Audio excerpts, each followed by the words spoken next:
আচ্ছা শোন, বললাম তুই চিন্তা করিস না। হ্যাঁ, আমি আমি দেখি যত তাড়াতাড়ি পারি। তুই পড়াশোনাটা মন দিয়ে কর, চিন্তা করিস না। হ্যাঁ, দেখছি। তুমি কি করছো বলো তো?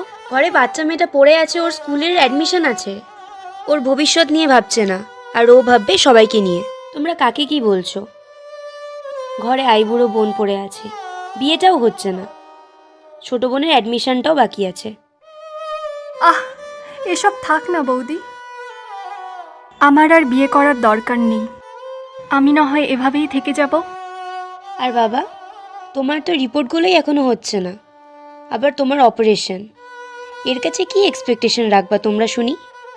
যে নিজের মেয়ের ভবিষ্যৎ নিয়ে চিন্তা করছে না, তাকে আর কি বলবো।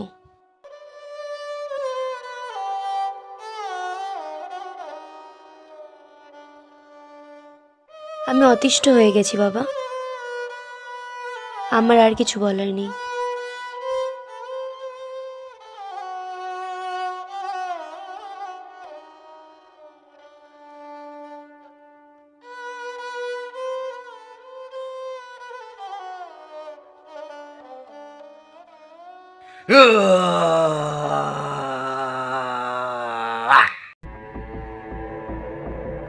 ও, এই ব্যাপার।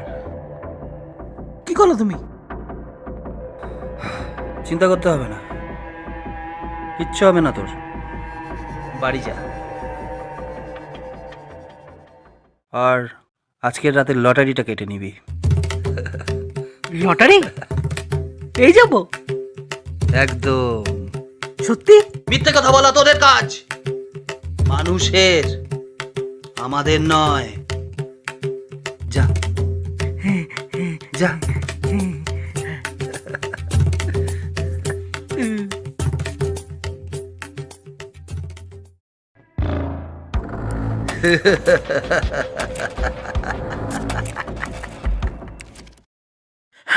বাবা,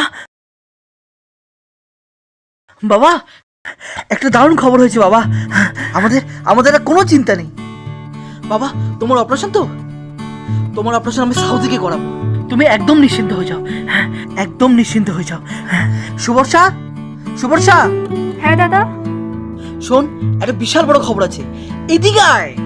বললাম শোন, তোর বিয়ে আমি সব থেকে বড় করে দেবো, ঠিক আছে? এই গোটা পাড়া দেখবে তোর বিয়ে কি করে হয়, ঠিক আছে? তুই কোনো চিন্তা করবি না, ঠিক আছে? আর তোর স্কুলের অ্যাডমিশন, তোর পড়ার খরচা, পোশাক, যাবতীয় যা খুশি লাগে সব আমি করে দেবো, বুঝলি তো?